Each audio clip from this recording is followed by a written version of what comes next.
नमस्कार, बहुत स्वागत है आप सभी का। मैं हूं आपके साथ लोकेंद्र त्यागी। हिडमा की मौत से नक्सलवाद का एक बड़े अध्याय का अंत हुआ है। दरअसल अब देश में नक्सलवाद अपनी अंतिम सांसें गिन रहा है। सरकार ने नक्सलवाद के खात्मे के लिए सुरक्षा बलों के साथ मिलकर जो चक्रव्यूह तैयार किया, उसके शिकंजे में फंसकर देश में नक्सलवाद खात्मे की ओर है। अब देश में सिर्फ 3 जिले नक्सल प्रभावित हैं, लेकिन नक्सलवाद के खात्मे को लेकर क्रेडिट लेने की होड़ भी शुरू हो गई है। कांग्रेस इसे अपनी सरकार की नीतियों का परिणाम बता रही। सवाल है कि नक्सलियों के खात्मे पर सियासत क्यों हो रही है? सुरक्षा बलों की सफलता से किससे दिक्कत है? एंटी नक्सल मूवमेंट किसकी सरकार में सफल है? क्रेडिट लेने की क्यों होड़ मची है? और मार्च की डेडलाइन से पहले क्या मिशन पूरा होने वाला है? इन तमाम सवालों पर आज चर्चा करेंगे। कुछ खास मेहमान भी जुड़ेंगे, लेकिन सबसे पहले रिपोर्ट देखिए।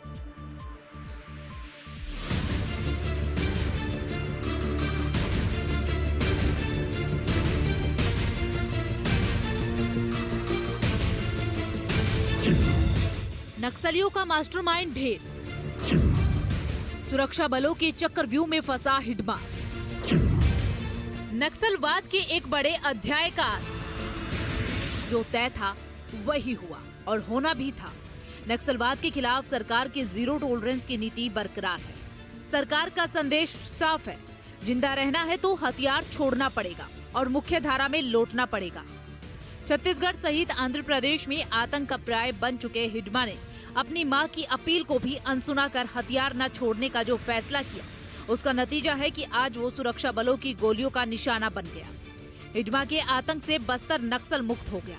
देश से नक्सलवाद के खात्मे के लिए सरकार ने सुरक्षा बलों के साथ मिलकर जो चक्रव्यूह रचा, उसके शिकंजे में फंसकर नक्सली संगठन धराशायी हो गए। पिछले 10 सालों में नक्सली इलाकों में आधुनिक 576 पुलिस स्टेशन बनाए गए।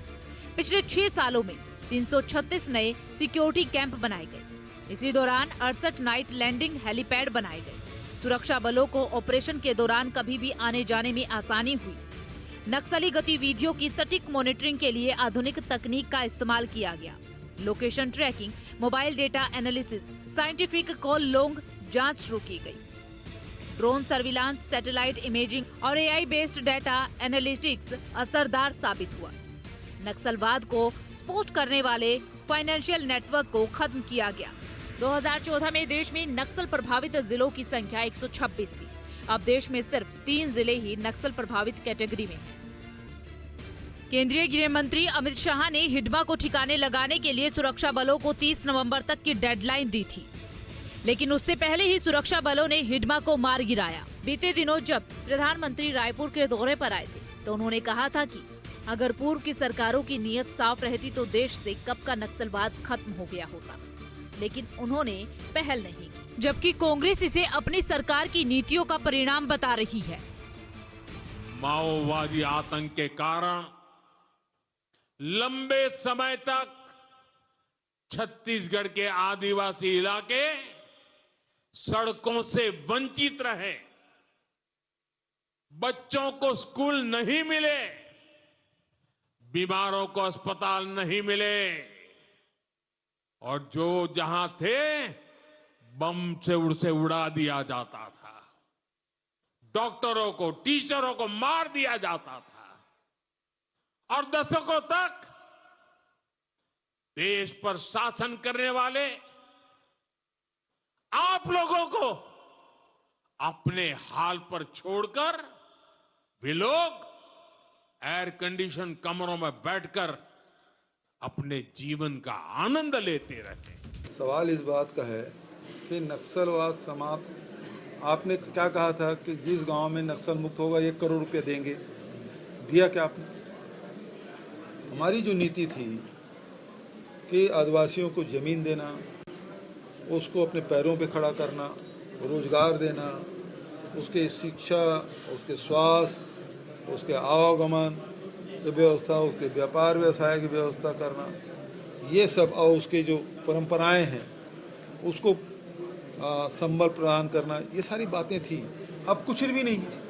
आप केवल नक्सली कमजोर हो गए हमारे शासनकाल में। मैंने कहा ना विधानसभा में, आप 5 साल में एक प्रश्न तक नहीं पूछ पाए।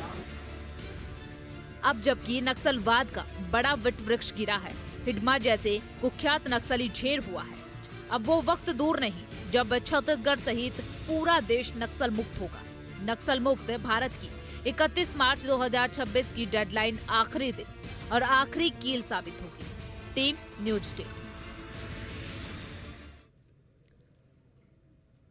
और इस मुद्दे पर चर्चा करने के लिए हमारे साथ खास मेहमान हैं। सबसे पहले परिचय करा देता हूं, आर.के. भार्गव जी हैं, रिटायर्ड डीआईजी हैं, नक्सल मामलों के एक्सपर्ट भी हैं। के शर्मा जी हैं, वरिष्ठ पत्रकार हैं। निशिकांत पांडे जी हैं, प्रवक्ता हैं बीजेपी के। और श्रुति शुक्ला जी हैं, प्रवक्ता हैं कांग्रेस की। आप सभी का बहुत बहुत स्वागत है। श्रुति जी, इतना बड़ा दिन छत्तीसगढ़ के लिए, और उसमें भी हम देख रहे हैं सियासत हो रही है। जी, सबसे पहले आप सभी को मेरा सादर जय जोहार। और देखिए एंकर महोदय, सियासत नहीं हो रही है। मैं आपको बताना चाहूंगी, अभी माननीय पूर्व मुख्यमंत्री भूपेश बघेल जी का स्टेटमेंट आपने सुना होगा कि उन्होंने सबसे पहले तो यही कहा है कि निश्चित ही जो है राज्य सरकार है और हमारे प्रदेश के जो जवान है वे बधाई के पात्र हैं। बहुत बड़ी उपलब्धि सरकार को हासिल हुई है। लेकिन चूंकि सियासत जो है भारतीय जनता पार्टी ने शुरू की है कि आपने सुना होगा स्टेटमेंट अभी माननीय प्रधानमंत्री जी का और इनके भारतीय जनता पार्टी के नेताओं का भी कि पूर्ववर्ती सरकारों ने नक्सलवाद को लेकर के कुछ भी नहीं किया।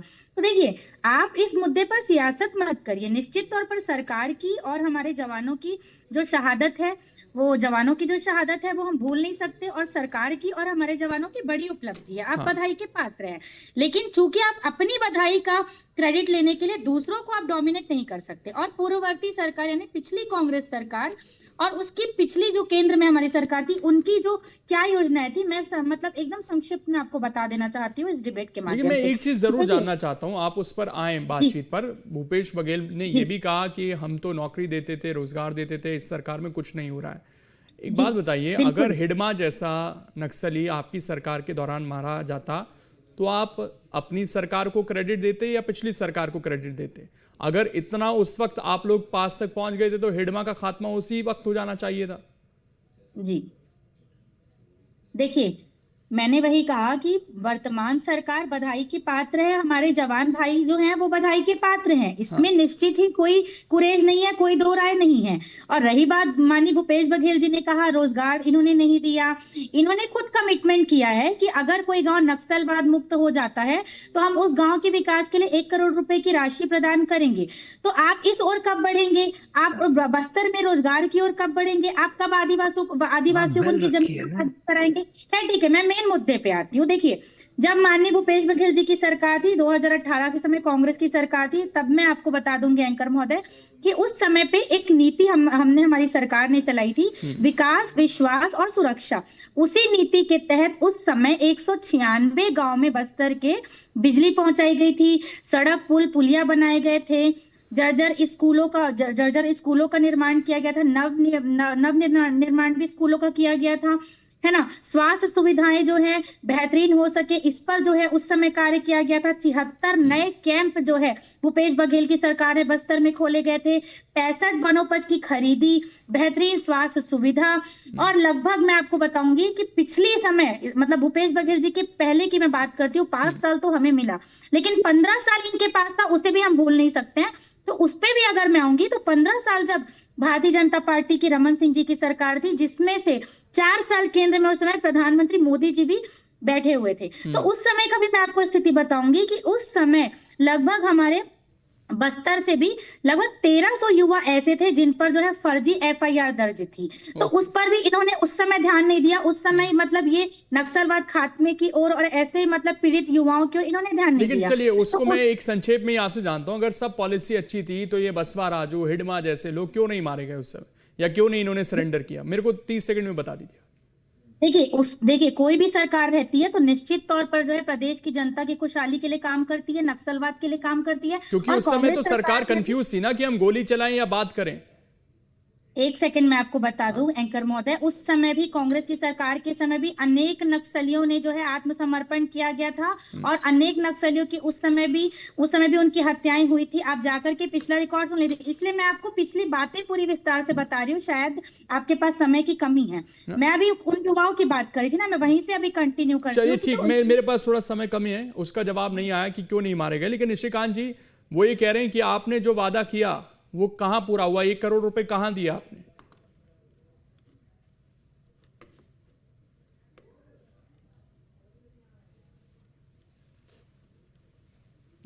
निशिकांत जी का ऑडियो नहीं मिल रहा है। आपने म्यूट किया हुआ है, शायद एक बार अनम्यूट कीजिए सर।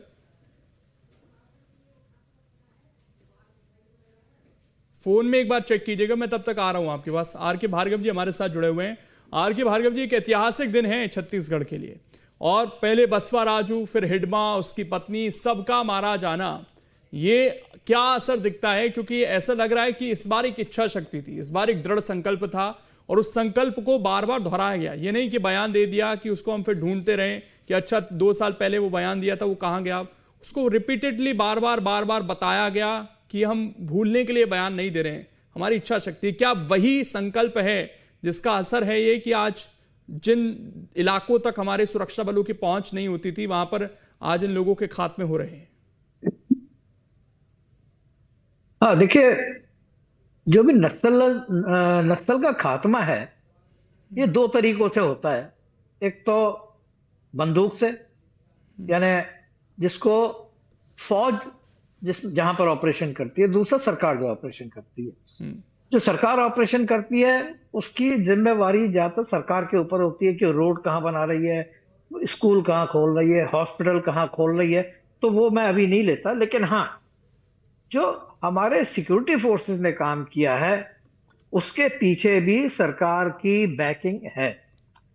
मुझे याद है कि एक समय ऐसा था जब एक तरह से ये कह लीजिए कि ये था कि भाई आप फायर नहीं करेंगे, उनको मारेंगे नहीं, या वहां पर एक हेजिटेशन होता था कि हम फायर करें या नहीं करें। क्यों? क्योंकि अचानक आ जाता था कि कुछ बेकसूर मार दिए गए, इनका क्या होगा, इनकी जिंदगी का क्या होगा। उसकी वजह से क्या होता था, जो भी फौजें होती थी या जो भी सिक्योरिटी फोर्सेस होती थी, उनको हाथ पीछे बांध करके उनको लड़ने के लिए बोला जाता। अभी जो मैंने पिछले 1-1.5 साल में देखा है, आपके चैनल के ऊपर भी मैंने बोला, कहते हैं ना बूट ऑन ग्राउंड, यानी जब जवान जमीन के ऊपर जाएगा तब उसका असर दिखाई देगा। जो पिछले 1 साल में मैंने नोटिस किया है, ऑब्जर्व किया है, आज की तारीख में हमारे जवान ज्यादा एक्टिव हैं, ज्यादा आगे जा रहे हैं। पहले क्या होता था, वो एक उन्होंने अपना कैंप उनका बन गया वहां पर, और वो उसी कैंप के अंदर बैठे रहते थे, शायद ये सोच करके कि हमने यहाँ कैंप बना लिया है तो शायद आतंकी यहाँ से, ये जो नक्सल हैं वो यहाँ से खत्म हो जाएंगे। होता क्या था कि नक्सली उस कैंप के ऊपर ही हमला कर देते थे, हमारी कैजुअल्टी भी होती थी और नक्सली हमला करके भाग जाते थे। आज वो स्थिति नहीं है।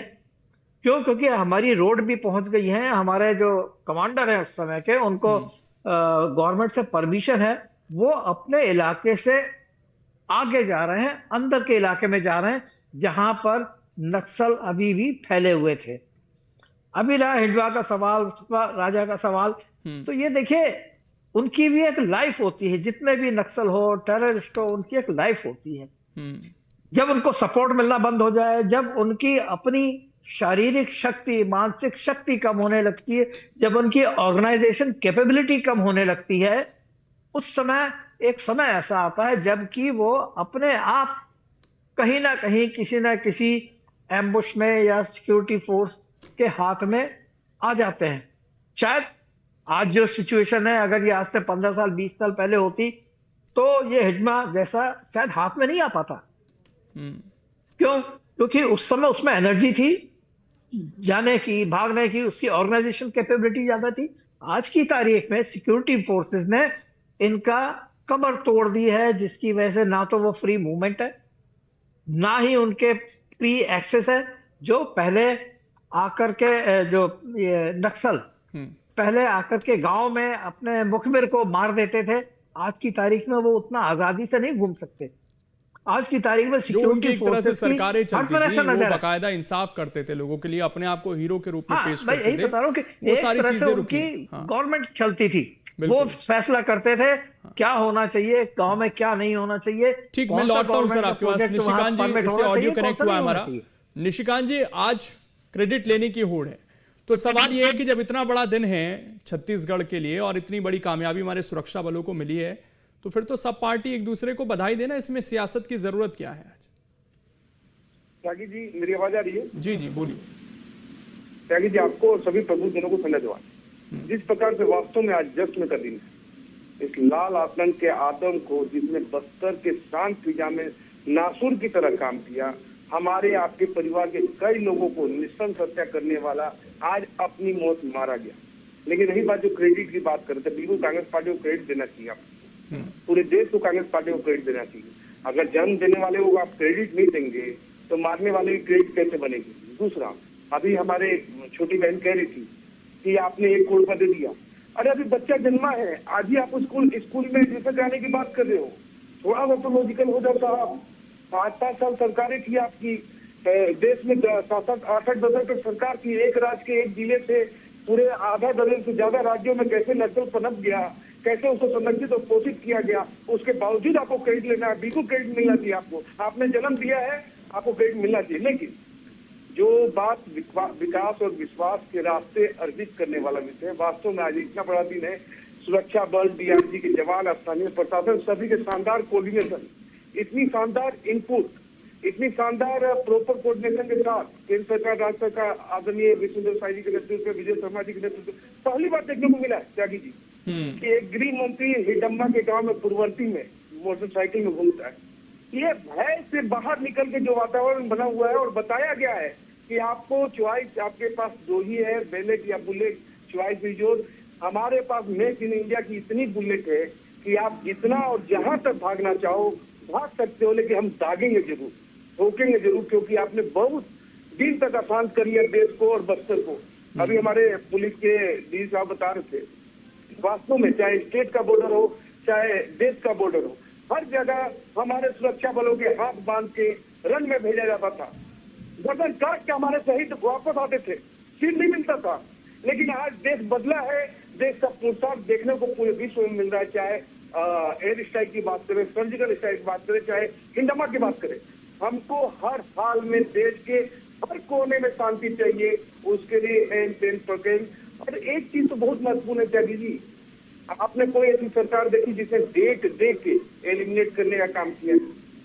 आज तक ऐसी कोई सरकारें नहीं है। ये आदरणीय गृह मंत्री अमित शाह जी का नेतृत्व है, जिन्होंने तारीख दिया है कि 26 मार्च 2026 से पहले, 31 मार्च के पहले इसको ऑपरेशन ऑल आउट करना है, बिफोर 31 मार्च 2026। लेकिन जो पूर्ववर्ती सरकार रही, जैसे भूपेश बघेल का जो कार्यकाल था, उस समय तो केंद्र में आपकी सरकार थी। इसका मतलब अगर वो काम नहीं कर रहे थे तो केंद्र की सरकार भी कुछ नहीं कर रही थी। ये ऐसा तो है नहीं केवल राज्य का मसला है, ये तो सारे इसमें स्टेट्स इन्वॉल्व हैं, इवन पड़ोसी स्टेट इन्वॉल्व हैं, केंद्र इन्वॉल्व है, सब इन्वॉल्व हैं। तो क्रेडिट वो लेना चाह रहे हैं तो ये तो एक होना चाहिए कि हाँ मिल बांट के काम हुआ। एक सिंपल सा उदाहरण देता हूँ त्यागी जी। सुजाता का तेलंगाना में आत्मसमर्पण क्या दर्शाता है, क्या बताता है, आप स्वयं इंट्रोस्पेक्ट करना। दूसरा, जो कोऑर्डिनेशन मिलना चाहिए, जो प्रॉपर सपोर्ट और वो मिलना चाहिए इंफॉर्मेशन, वो वास्तव में नहीं था। आज इतने 2 साल में हम इतनी तेजी से मार सकते हैं, 5 साल में नहीं मार सकते थे, लेकिन उनको संरक्षित और कोशिश करने का काम किसी ने किया तो कांग्रेस पार्टी। आपको मैं एक स्टेटमेंट सुनाता हूँ। जब इस सफाया में सबसे बहुत बड़ी सफलता 29 नक्सली हमने कांकेर में मारे थे, तो यही भूपेश बघेल और दीपक की सेना आगे खड़ी हो गई थी और कही कि एक फर्जी एनकाउंटर है। इस प्रकार से आपने संरक्षित किया। दूसरा, हमने सिर्फ मारा ही नहीं, हमने उनके पावर को कट किया, चाहे फाइनेंशियल हो, चाहे रसद हो, चाहे सफेद कॉलर में रायपुर राजधानी और दिल्ली के राजधानी में बैठे इनके वकील हो, सबको एलिमिनेट करने का प्रयास किया, जिस कारण से इतनी बड़ी सफलता है। एक कोई छोटे से आयाम से इतना बड़ा मूवमेंट नहीं चल रहा साहब। ठीक, कोई खड़े होके बोल दे। ठीक, आपने जो सवाल उठाया मैं उसका जवाब देता हूं, लेकिन उससे पहले के शर्मा जी, ये बहुत गर्व की बात भी है कि एक ऐसी समस्या जिससे हम सदियों से जूझ रहे थे, उसमें हम देखते हैं कि पिन पॉइंट एक्शन हो रहा है। कैजुअलिटी हुई, अभी कुछ दिन पहले ही हमें याद है कि आईडी की चपेट में हमारे कई जवान आ गए थे, पूरी गाड़ी उड़ गई थी। हुई कैजुअलिटी, लेकिन बहुत कम है। और पिन पॉइंट, यहाँ तक कि ऐसी पहाड़ियों पर जहाँ के भौगोलिक स्थितियाँ बहुत चैलेंजिंग हैं, वहाँ पर जाकर भी एक्शन लिया गया। ये एक बड़ा मूव तो है, एक चेंज तो है, वो दिखता है। इंटेलिजेंस एक बड़ा कारण है और तकनीकी रूप से भी कर सकते हैं, लेकिन इंटेलिजेंस इसलिए कि वहाँ के लोग, वहाँ के रहने वाले आदिवासी जो है वो नक्सली उन्मूलन के लिए सरकार के साथ खड़े हुए। लोकतंत्र पर विश्वास व्यक्त किया, लोकतांत्रिक सरकार की जो योजनाएं हैं उनका लाभ उन तक पहुंचने लगा। ये जब विश्वास पैदा हुआ तो मतदान के माध्यम से उन्होंने एक संदेश दिया कि वो क्या चाहते हैं। इसके बाद नीति, नियत और इच्छा शक्ति के साथ केंद्र सरकार के खासकर गृह मंत्री अमित शाह ने जिस ढंग से अप्रोच किया कि आप या तो समर्पण कीजिए या न्यूट्रलाइज किए जाओगे। आज हिडमा एक ऐसा है जो खौफ का दूसरा नाम था। ये एक ऐसा लीडर है जो बस्तर से निकला हुआ है, वर्दी गांव से निकल के इतना बड़ा लीडर बनना, जिसने अभी जो बात हो रही है उसमें आप देखिए तालमेटला हमारे जवान शहीद हो गए थे, जिसमें निश्चित रूप से वो लोग आके हमला किए थे, कोई मुठभेड़ स्थिति नहीं थी। उसके बाद झीरम में कांग्रेस के इतने सारे नेताओं की शहीद हो गए थे। तो ये सब स्थिति को लेकर मुझे लगता है कि कांग्रेस को भी आज एक संतुष्टि है, खासकर जो परिवार ने शहीद हुए हैं वहां पे, विद्याचरण शुक्ला, महेंद्र कर्मा, ये तमाम प्रकार के जो नाम आप, नंद कुमार पटेल, इन सबके परिवारों को पूछिए कि हिडमा के मारे जाने से क्या संतुष्टि है उनको। जो 76 शहीद हुए थे उनके परिवारों में क्या गुजर। मुझे लगता है कि छत्तीसगढ़ नहीं पूरे देश के लिए आंतरिक सुरक्षा की दृष्टि से एक बड़ा संदेश आज गया है। एक खौफ जो गांव के लोगों में रहता था कि नक्सलाइट के खिलाफ बोलने से डरते थे, हिडमा का एक खौफ का नाम था जैसे मैंने कहा, तो वो आज एक समाप्ति की दौर है। स्पष्ट रूप से कहें कि सशस्त्र नक्सलिज्म समाप्त तो हो रहा है। अब विचारधारा और विकास के लिए माध्यम से विचारधारा को समाप्त करने के लिए सभी राजनीतिक दलों को एकजुटता की आवश्यकता है। अब न नक्सली किसी को झीरम कांड में आप राजनीतिक षड्यंत्र का आरोप लगता था, तमाम प्रकार की बातें हर जगह होती थी। कांग्रेस सरकार के समय भी काम हुआ है। आप तो सलवा जुडुम के समय से आप देखिए कि किस ढंग से काम होते रहे। रमन सिंह के सरकार में कांकेर में आपने वहां पे एक बस्तर फाइटर्स तैयार किए, गोरिल्ला वार में पारंगत किए। तो ये तमाम प्रकार के जो प्रयास होते रहे कांग्रेस शासनकाल में। जैसे आपने सवाल किया, केंद्र में तो भाजपा की सरकार 2014 से, अमित शाह रायपुर में प्रेस कॉन्फ्रेंस लेके बता चुके 2004 से 14 तक क्या स्थिति थी और 2014 से 2024 तक क्या था, ये उन्होंने बताया। इसके बाद जो पूरी तरह से आदिवासी मुख्यमंत्री बनाना भी क्या एक स्ट्रेटेजी, एक नीति के तहत नहीं है कि हमको इतने बड़े अभियान में यदि सफल होना है तो हमको आदिवासियों में विश्वास जीतने के लिए छत्तीसगढ़ में आदिवासी मुख्यमंत्री चाहिए। एक युवा दमंग गृह मंत्री बनाए हैं जो आज बस्तर में गांव गांव घूम रहे हैं, जो हिडमा की मां से बात करने की हिम्मत करता है कि आप अपने उनके पुत्र से अपील करते हैं कि आप आ जाइए, आज वापस नहीं लौटे, आज पुत्र को खो दिया कहा जा सकता है एक मां। तो ये पूरी स्थिति को लेकर सरकार की नीति, नियत, कार्य प्रणाली, एलवत पंचायत का जो 1 करोड़ रुपए कांग्रेस का सवाल है, निश्चित रूप से विपक्ष के रूप में एक सही सवाल है। जो आपने वादा किया है, जो घोषणाएं की है, वो पूरा होना चाहिए, लेकिन विचारधारा को समाप्ति के लिए जनता के साथ जुड़ के अभी कोई समाप्त नहीं हुआ है। अभी तो अंगड़ाई ये कहा जा सकता है, अभी विकास के माध्यम से विकसित बस्तर कैसे बनेगा, मुझे लगता है कि एक बड़ा सवाल है। लेकिन मैं एक चीज जानना चाहता हूँ श्रुति जी, ये निशिकांत जी ने भी सवाल पूछा कि ये बंगाल से लेकर छत्तीसगढ़, झारखंड, बिहार, उत्तर प्रदेश तक भी टच कर गया या उड़ीसा तक, तब तो केंद्र में लंबे समय तक आप लोगों की सरकार रही, ये फैल कैसे गया? अगर आज क्रेडिट ले रहे हैं, खत्म हो रहा है, तो ये फैला कैसे, वो भी तो बताएं फिर। जी बिल्कुल। देखिए, सबसे पहले तो मैं ये बता दूं, आपने इसके पहले सवाल किया था कि पिछली सरकार, भूपेश बघेल जी की सरकार में ऐसे कोई बड़े नक्सली क्यों नहीं मारे गए। तो मैं बता दूं कि वर्तमान सरकार में तो लगभग 460 नक्सलियों ने सरेंडर किया, लेकिन उस समय 2200 से ज्यादा नक्सलियों ने सरेंडर किया था। हजारों की संख्या में है, 460 तो शायद। एक सेकंड में मैं वहीं पे आ रही हूँ। तो भूपेश बघेल जी की सरकार के समय 2200 से ज्यादा नक्सलियों ने सरेंडर किया था और उस समय भी कुख्यात बड़े नक्सलियों की हत्या की गई थी। और दूसरी चीज कि 2008 में जब यूपीए की सरकार थी, अगर हम यूपीए सरकार की बात कर रहे हैं, तो यूपीए की जब सरकार थी तो उस समय किशन जी राव करके, आपको याद होगा, एक बड़े नक्सली की उस समय इसी प्रकार से हत्या की गई थी। लेकिन नहीं, भारतीय जनता पार्टी को लगता है कि यही देश हितैषी है, बाकी तो कोई नहीं। दूसरी चीज कि उस समय यूपीए की सरकार के समय मैं आपको बताना चाहूंगी कि एक बहुत बड़ी योजना जो है सरकार के द्वारा नक्सलवाद खात्मे को लेकर के चलाई गई थी, ग्रीन हंट योजना, जिस योजना के तहत छत्तीसगढ़ समेत तमिलनाडु, आंध्र प्रदेश, छत्तीसगढ़, बंगाल, ऐसे कई राज्य हैं जहां पर नक्सलवाद खात्मे को लेकर के ऑपरेशन चलाए गए थे और बहुत हद तक की वो ऑपरेशन सक्सेस भी हुए थे। अगर ये सवाल करते हैं तो मैं वो ये पूछ रहे हैं निशिकांत जी, उसके बाद मैं उनके पास जा रहा हूँ, मेरे पास समय भी नहीं है, कि बढ़ता तो गया ना, ऐसा नहीं हुआ ना कि खत्म की ओर बढ़ा, ये बंगाल से निकलकर देश में काफी लंबे समय तक बढ़ता गया। बिल्कुल बेहतरीन सवाल आपने किया। उस समय केंद्र की सरकार में मैं आपको बताऊंगी कि केंद्र सरकार जब उस समय थी तो हमारे यहाँ छत्तीसगढ़ में रमन सिंह जी की सरकार थी। उस समय भी देखिए, माननीय भूपेश बघेल जी की सरकार के समय केंद्र में मोदी जी की सरकार थी, उन्होंने तो हमें 5 साल कोई सहयोग किया नहीं, जो दिलचस्पी वो अब दिखा रहे हैं। लेकिन चूंकि जब रमन सिंह जी मुख्यमंत्री थे, उस समय जब यूपीए की सरकार थी, तो उनका एक बड़ा एक्शन मैं आपको बताऊंगी। उस समय सरकार ने केपीएस नील करके एक बड़े अधिकारी को भेजा था नक्सलवाद ऑपरेशन के लिए। तो उस समय फाइनल कमेंट निशिकांत जी आपका जल्दी से, टाइम नहीं है। उस समय रमन सिंह जी ने कहा था कि आप तनख्वाह लीजिए और प्रतिबद्धता के बैठ साथ जाइए, संकल्पित नक्सलियों मन को से मारना जो गलत आपका है। बस्तर के प्रति या पूरे देश में ये लाल आतंक के प्रति आपकी प्रतिबद्धता है, उसको समाप्त करने की दिशा में हमारा देश आगे बढ़ चुका है। और कहीं कोई किंतु परंतु नहीं। आज भी आपके माध्यम से अगर कोई लाल आतंक का टेरर देख रहा है तो समझ ले कि आपके पास 2 ही चॉइस है, बैलेट और बुलेट। अदरवाइज आप जान की भीख मांगते रहेंगे और हम कहेंगे चल हज छूटता नहीं। चलिए, ये नीति क्लियर है। बहुत बहुत शुक्रिया, आप तमाम मेहमान जुड़े और इस चर्चा का हिस्सा बने।